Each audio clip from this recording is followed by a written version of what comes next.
what I'm going to do, I'm going to speak very little right now and then just give you some captions. Usually, this is a traveling exhibition I have, and it's my target audience is folks like you, people in the field of international affairs, aspiring professionals, longtime professionals.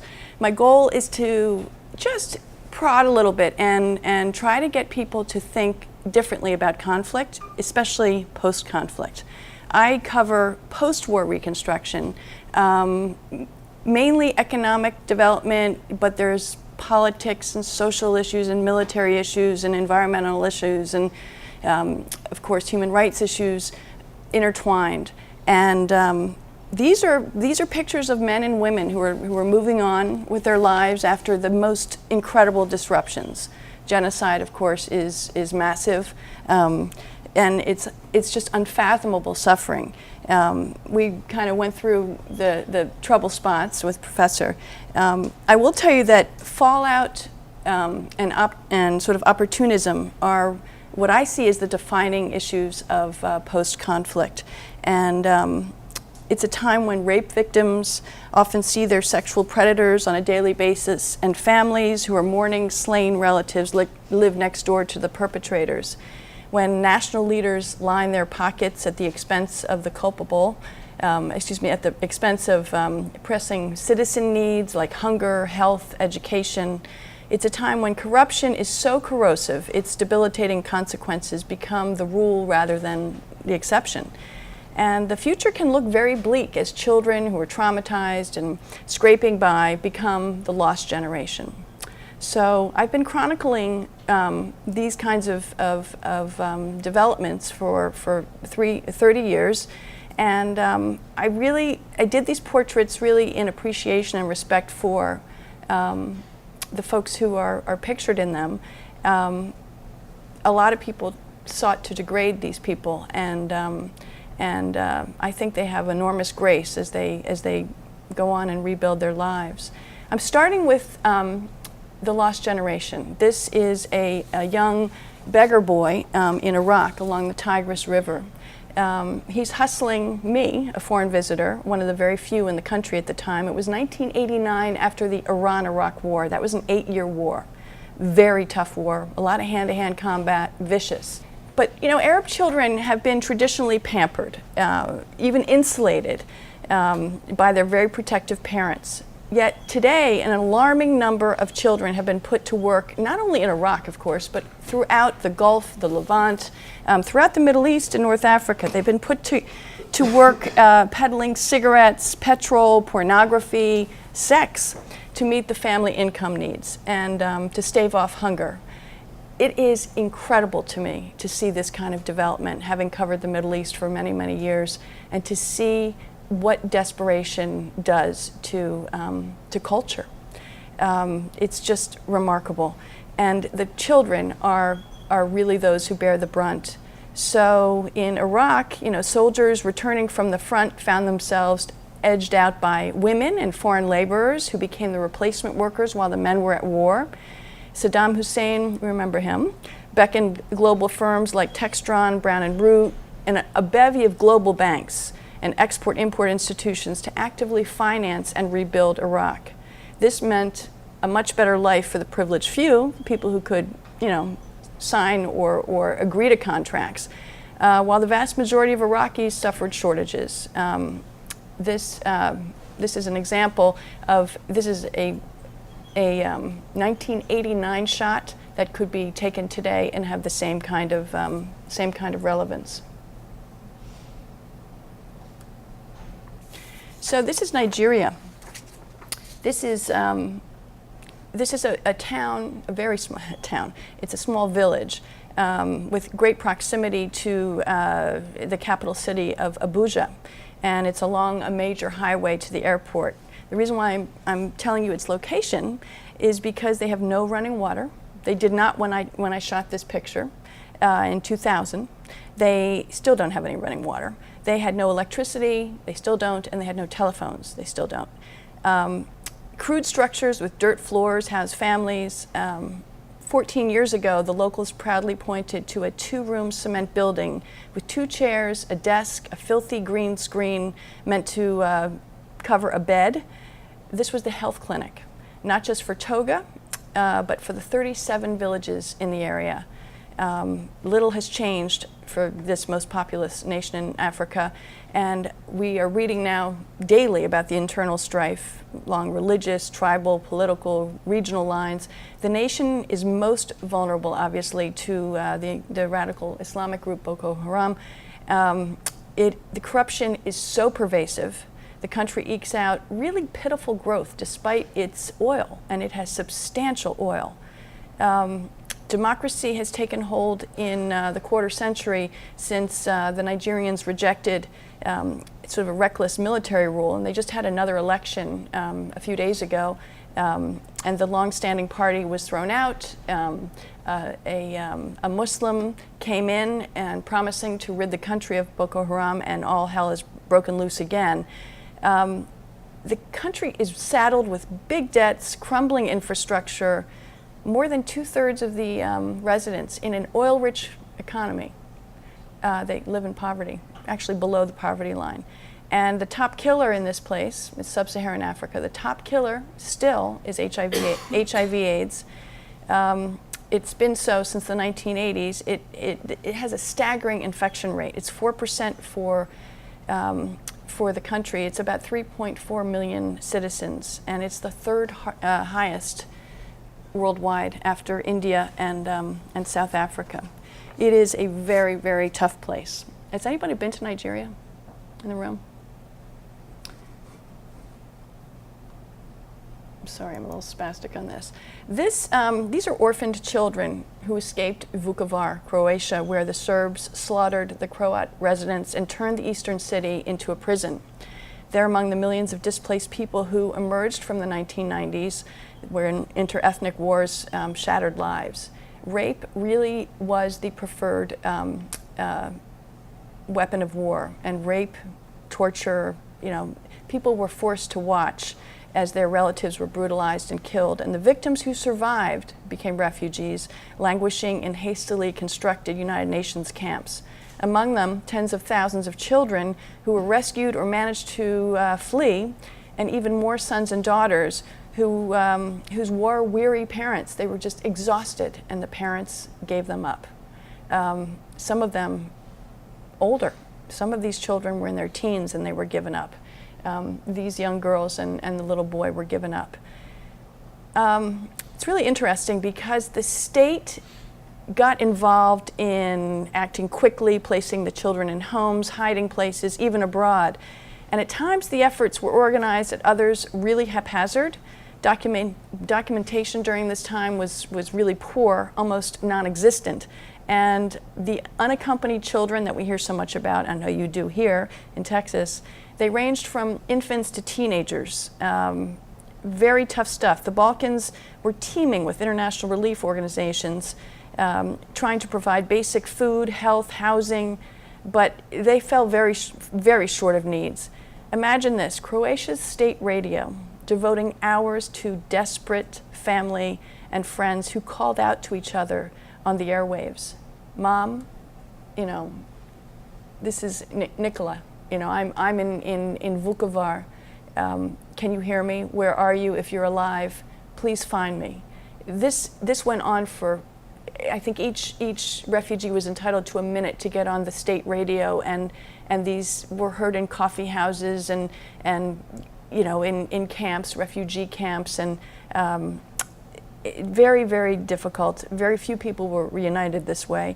But Vukovar, where they escaped from, became emblematic of the massacres, the mass graves, and today interethnic tensions are extremely strong, and Vukovar's economy is at a standstill.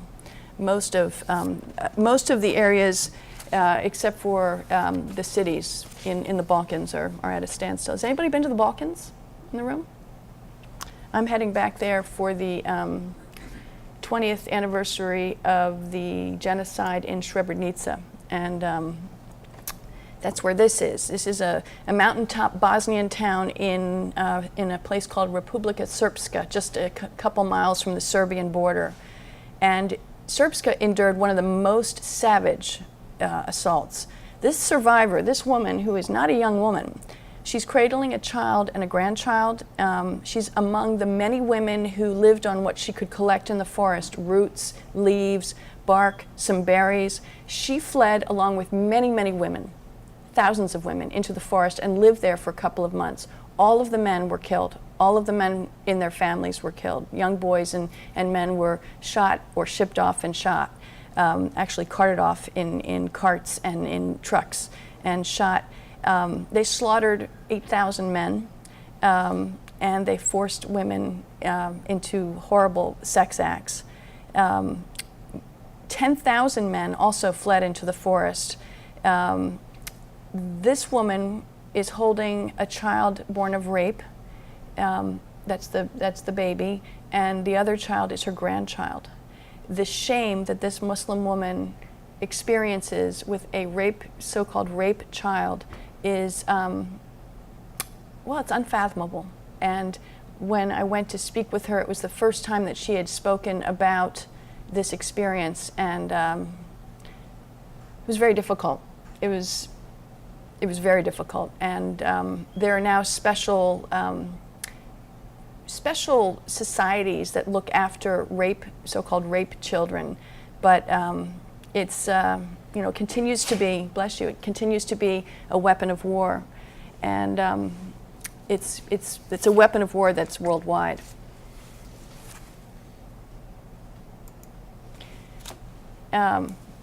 Surprisingly, this is Havana. This is Cuba.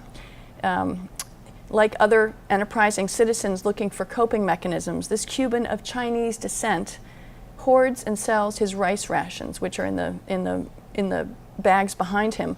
He sells them on the black market, fetching a higher price than he paid with his ration card. Since the Cold War, the U.S. embargo on Cuba squeezed the island nation. We're hearing a lot about that, especially today with the summit. Fidel Castro's government rationed staples, including sugar, rice, rare meat product, and blamed the Cubans' daily hardships on Washington's embargo.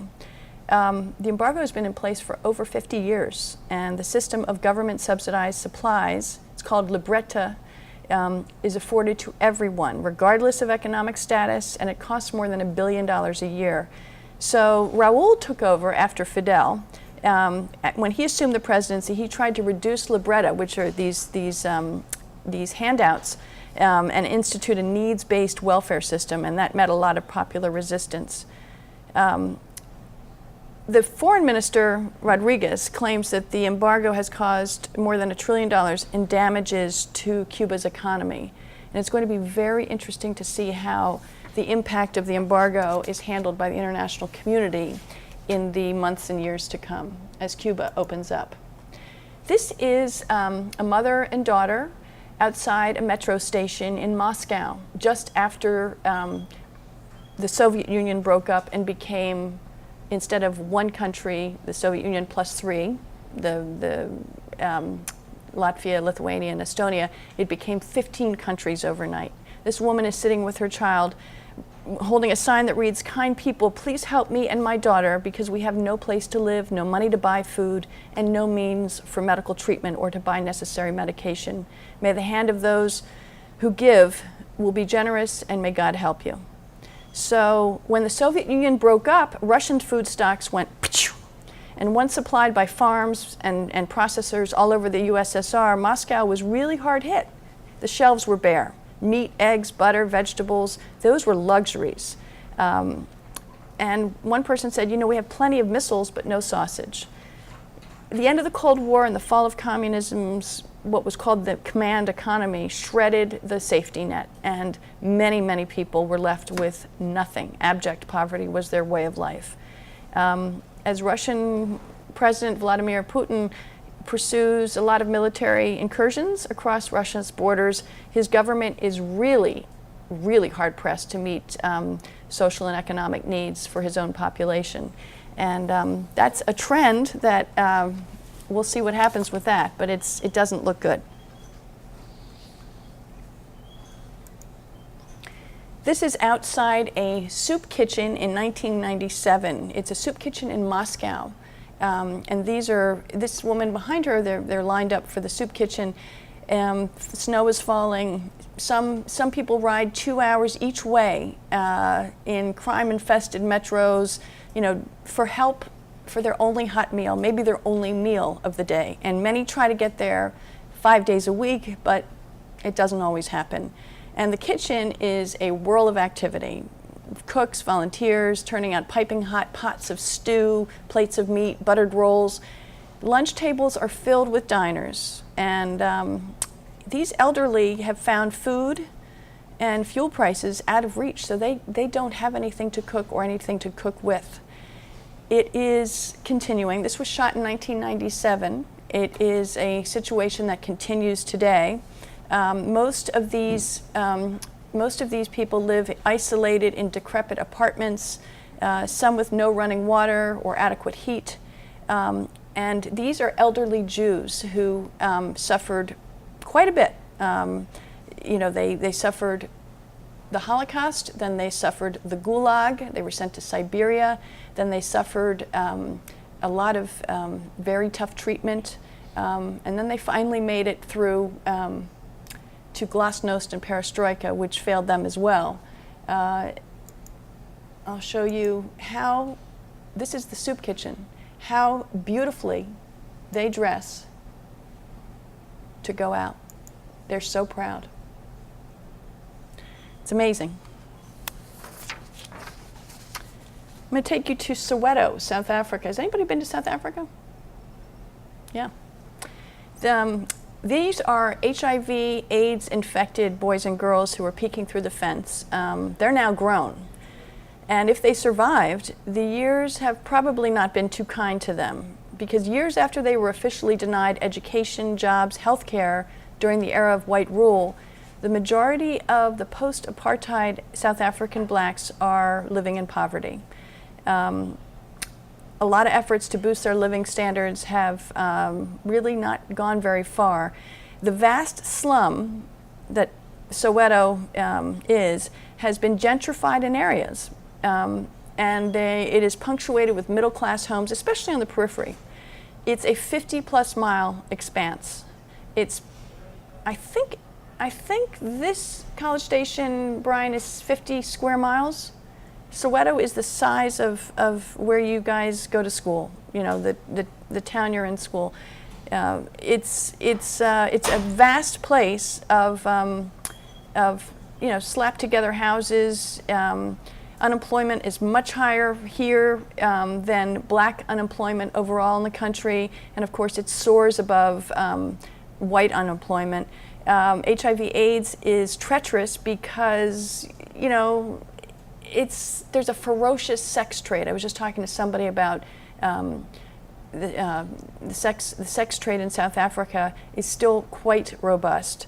There are cultural taboos on testing, treating the disease, and this despite South Africa's distinction as the biggest spender on antiretroviral therapies, which is remarkable.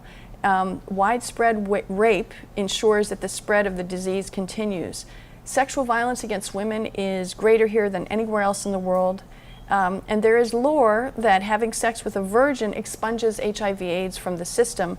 So many men target infants, toddlers, those thought to have been untouched. Just outside the orphanage, this air is really thick with smoke from fires, and neighbors in tightly packed areas cook food, burn trash. Children ignite rubber for recreation. Government forecasters say that those who don't work by age 24 will never hold a full-time job. Anybody been to Rio or anywhere in Brazil? So, this guy is lugging a sack of bottles. He moved from street violence into a steady job. Coca-Cola Corporation is one of the many non-governmental efforts to offer training and productive work opportunities to people who have been involved in gangs. And gang warfare is absolutely debilitating in this country. It's drug-infested, gang-infested, very poor urban outskirts known as favelas have seen an escalation in fighting that combatants have elevated to war. The government has sent in tanks, helicopters. Many of these densely populated areas have no electricity, no running water, no sewage treatment. Rampant violence, soaring death tolls, schools shutter, shops shutter. The World Cup, as you know, was just in Brazil, and you probably know the Olympics will be held in Brazil. And looking toward this, the government held a pacification program. That's what they call going into these favelas, these gang-infested areas, and trying to quell the violence by going in fully loaded with all kinds of armory and trying to root these guys out. It has not been very successful. They're trying to keep the tanks on the outside, and the government is trying to overpower them in other ways other than brute force, but it's very difficult. This is an example of a gang leader who now works in a bottle recycling program, and he's pretty inspiring. This is in Lithuania. Anybody been there, into the Baltics? This is about an hour and a half drive from the capital city, Vilnius. And the traveler getting to there, you cut through very dense forests of spruce and birch and past very weathered farmhouses, enormous rolls of hay. Babushkas, which are these, anybody know what a babushka is? Babushka is a Russian term for the very grandmotherly, heavy-set, big woman wrapped in a lot of stuff, and babushkas. Anyway, over the years, Holocaust survivors and their kin who were forced out of these towns and villages have returned to this place and others in the former Soviet Union. In 1949, just after the Nazis invaded the Soviet Union, Hitler's death squads, they rounded up Jewish residents, led them to a roadside pit, opened machine gun fire, and dead or alive, the Jews fell into a mass grave. Local Lithuanians were anxious to join in, and they participated. And so actually the Lithuanians told the Nazis, don't bother, we'll take care of it. And the Nazis didn't trust them to do the job efficiently, so they joined. Anyway, this gentleman occupies, this house behind him is a house that was occupied by one of the Jewish families in town. And it's a very sad place. Today, towns like this one suffer very bleak economic prospects, very high jobless rates, widespread alcoholism. There's no more than 3,000 Jews in the entire country, but Lithuanians continue to express virulent anti-Semitism, from the swastikas sprayed street side to national newspapers portraying Jews as conspirators. And it's not an easy place to be anything but a Lithuanian. These young boys are Roma. Do you know what Roma are? Yeah, Roma. So the pejorative term is gypsies. It's a often overlooked and largely unknown minority. It is concentrated, Roma are concentrated in the former Soviet Union, Central and Western Europe. And they are widely dispersed. They're originally from the Punjab. They're originally from India. Many acquired citizenship in an independent state of Lithuania, but during the Nazi occupation, they had their fortunes changed. And they were among the first on Hitler's long list of undesirables to be wiped out. A lot to say about this. I'm going to truncate it because I want to get to other things, but suffice it to say that Roma are largely marginalized here in Lithuania and elsewhere. They're left to fend for their own communities. They deploy youth to steal, women to beg. Roma factions often compete for turf, like gangs. And Romani women take great risk to feed their families, and they are frequently arrested and imprisoned for dealing illicit drugs to make ends meet. These two Roma brothers are part of a small encampment of families in Lithuania. They speak Russian, Lithuanian, and at least one dialect of Romani, and they, like others throughout Romania, they're segregated. The government is not interested in providing services, and despite a very public program to help, the government is really not doing too much. Okay, we are now in Rwanda.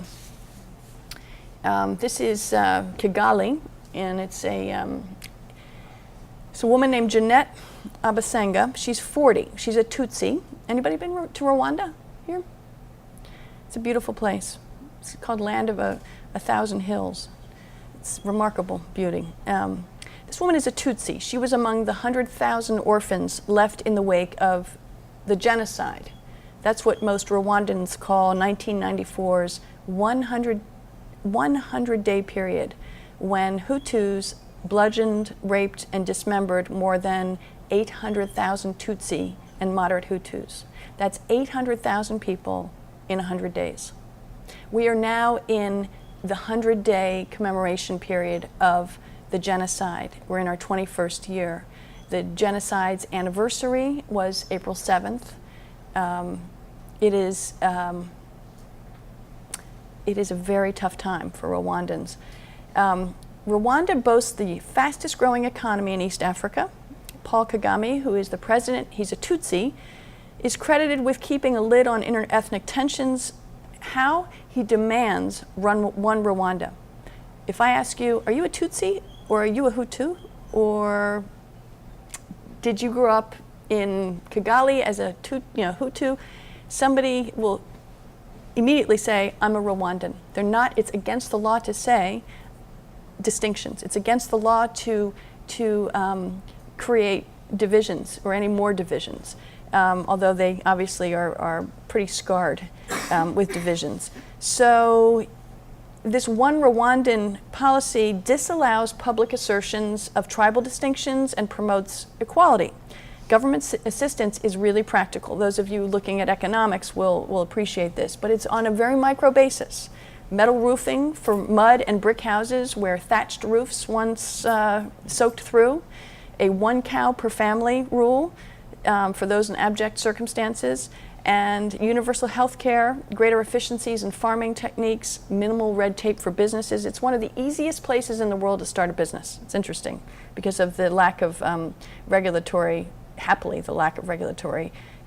constraints. Kagame's total rule, however, comes at a very steep price because human rights offenses are substantial, and like so many on the margins, this woman earns less than $1 a day. She's a seamstress outside the big market, and her minder, if you can see him looking on, he's a bit reproachful because he thinks I'm distracting her from her work.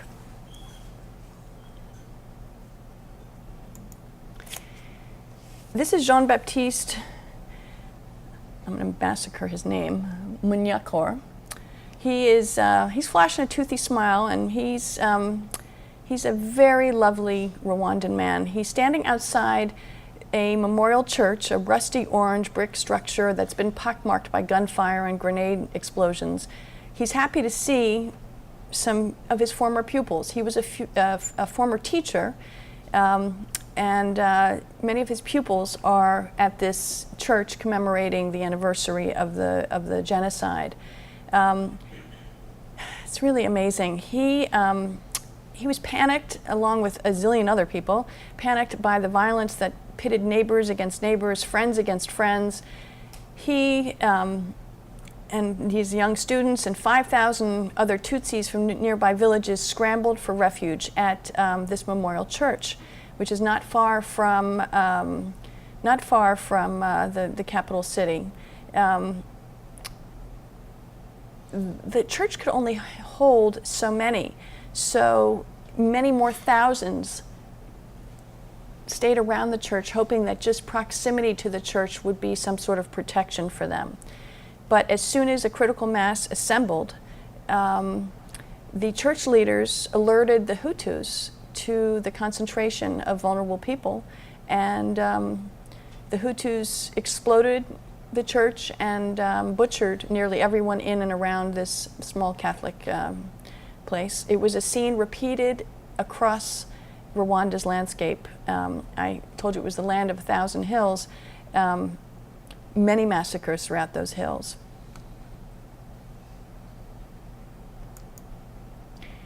This is Chantal Murakateti. She lived through this massacre. Those are the pews in the church. People were under the pews, piled on the pews. People were piled on top of each other trying to escape.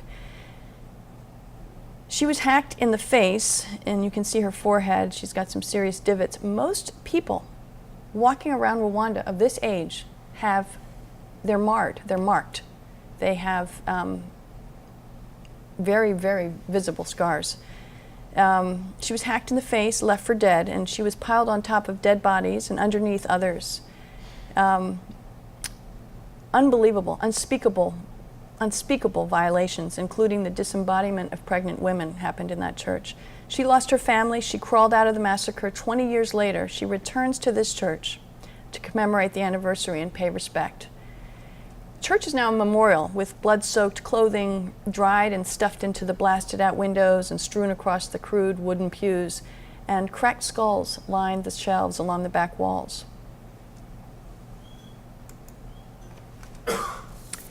These young Rwandan men are in a rehab program, part of a major effort to demobilize, disarm, repatriate, and eventually reintegrate ex-combatants. They have returned from across the border in Democratic Republic of Congo.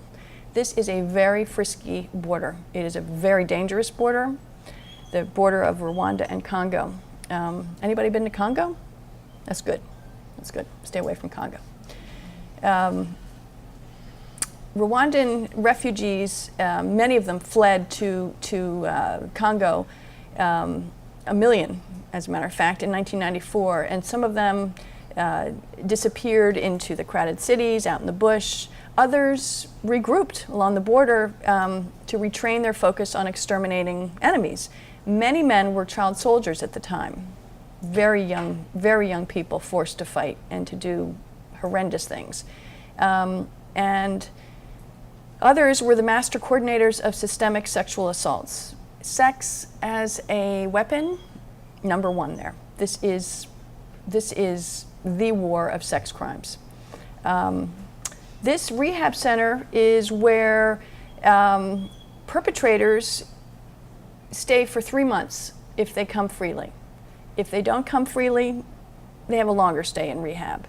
But the government tries to socialize them, to prepare them to leave a savage, very, very tough history and embrace living with others and not killing each other. It is probably the fastest genocide in world history. Rwanda was left with more than, as I said, 100,000 orphans and 250,000 rape victims.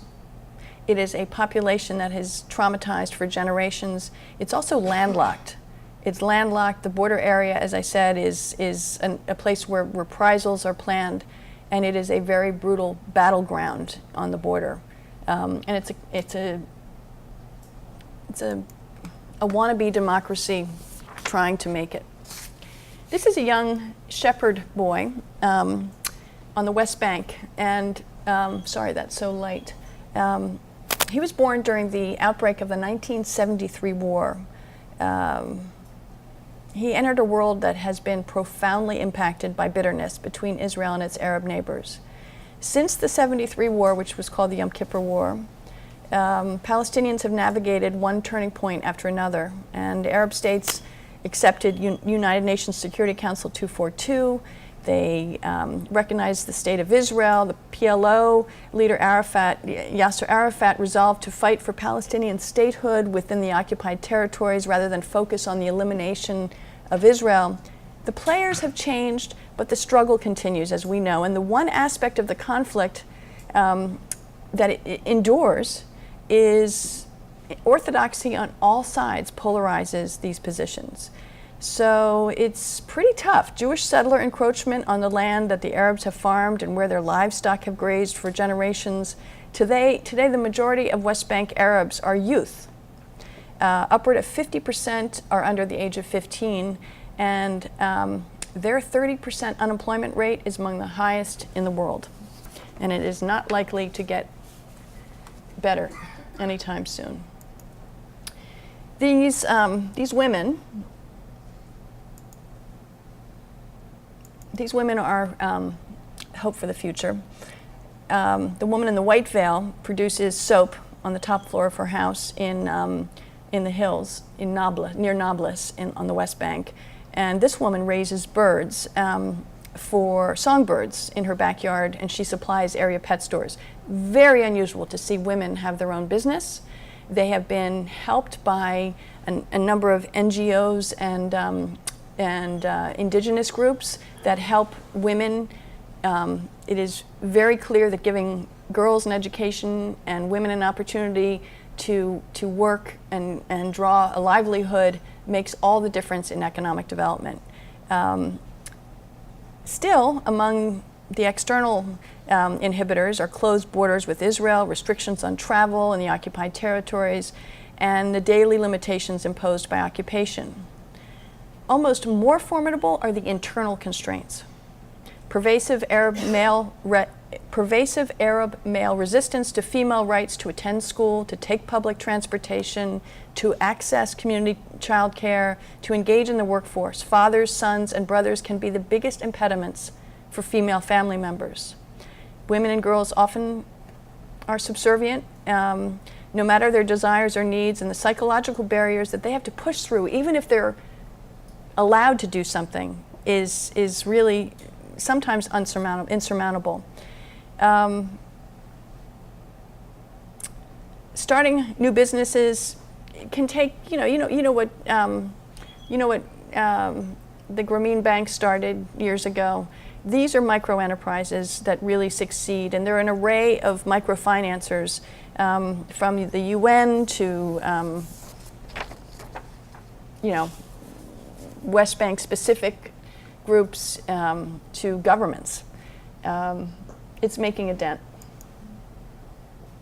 I had a big negotiation with this woman to take her picture. I finally got it, but she is very modest. Now we're in San Salvador, El Salvador. This woman is Mara Lopez, who moved here to this house from another nearby neighborhood after she lost the 3 sons in the backdrop to violence, one at 16, one at 17, another at 26. All of the boys were murdered for what they had in their pockets: a cell phone, a set of keys, a camera, a wallet with nothing in it. This woman was telling me the story of each, pointing to their photographs displayed on her bedroom wall. She was weeping. Her present home is no more secure than the previous one, and she's worried about her grandchildren. It's been almost 5 years now since the truce between El Salvador's government leaders and gang leaders, and the nation's homegrown and deadly gangs they really run the country. It's a failure. The peace agreement is a failure. El Salvador remains a place where petrified daily bus commuters avoid eye contact lest they attract the attention of gangs who prey on people for phones, watches, wallets. And it's a place still where thugs divide up territory to shake down every business owner and promise harm to those who refuse. It's a place where every school, every neighborhood, every commercial establishment that can afford to is protected with high walls, barbed wire, security guards with submachine guns. It's a very dangerous place. And this is her grandson in one of the concrete, mud, and corrugated metal houses slapped together. He hangs onto the front door. His mother is going to work. She's a housekeeper. She commutes 5-hour commute round trip to her job on a series of buses. She's one of those people who avoids eye contact with the gangs. He is looking at her because he's not allowed out of the house because a gang member lives next door. and his house is really not much to move around in. It's pretty limiting, but this is where his life is. And the real rate of unemployment in El Salvador is nearly 40%, and it's heavily skewed to the youth. He will likely be unemployed. It's the second most violent country worldwide, next to Honduras, its neighbor. And the gang stranglehold over society relies in large part on idle youth like this young boy, who are often drawn to gangs for a sense of belonging, purpose, protection. I'm going to show you, I want to show you briefly these, and then you can ask me about it if you're interested. This is, I just came back from Guatemala. Guatemalan girls marry between the age of 11 and 13, and it's not something they want to do, it's something they're forced into. And they have children as soon as their bodies permit. Poverty is huge in Guatemala. It is also intensely dangerous and lacking in clean water, in hygiene, in food, any kind of stability. It's a tough place. This young woman is a spinster. Unbelievable. She got married when she was 20, and she felt like she was a grandmother. And this is her newborn. This is also Guatemala. And this is Ukraine. These are now octogenarian eyewitnesses who were in their village when the Nazis marched through and forced 1,500 Jews into the forest. They forced the men to dig trenches, shot them, ordered the women and children on the trench, over the trench on these hastily built bridges, and then they used one bullet per person. They didn't want to waste the bullets, so if they missed or if they grazed someone, they simply pushed them over into the pile of bodies, and they died from suffocation. The old woman is impatient listening to the man who has a vague account of his family's implication. She vividly recalls how the Nazis requisitioned her mother's wooden kitchen table, placed it near the pit, and used it as a resting spot for their guns and to consume food and drink the village women prepared. She reminds her neighbor that his own family provided the horse, the cart, and the manpower to transport the limp, dead bodies. This is Cambodia. Anybody been there? Yeah, I don't have to tell you about the impact of the Khmer Rouge slaughter of 2 million of their own citizens during 1975 to 79. Today, the tribunal still continues. 30 years later, we are looking at an international tribunal that is going through representative justice, trying to move through indictments against the big-name perpetrators of this systemized killing. These are monks, they're nuns, they're Buddhist nuns. Their shaved heads represent the fact that they are widows of the Khmer Rouge killings. And they have established this beautiful temple on the grounds of a former killing field and training ground for extermination. So I hope I didn't shock you guys too much. This may not be your typical lunchtime conversation. Anybody have any comments? Please. Yeah, so I would like to thank you for sharing this with us, and I realize probably the main aspect here is an awareness factor. Is it, sorry? An awareness factor? Yes. Which I think you're talking to a group of people who are probably more aware than most in some cases. And I was wondering if you had a takeaway, if you could say one sentence that we should take out of this presentation, what would that be? It's a superb question. Thank you. I realize that I'm talking to the initiated. And that's principally who I connect with, because I'm very anxious to connect with people who are in the field. So often we read about conflict, we hear about conflict, it flies by. And there are so many, it's hard to keep up. Half of us don't even know where most of these places are in the world, or how to pronounce the names of the people, including me. What I would like, and this is not a one sentence,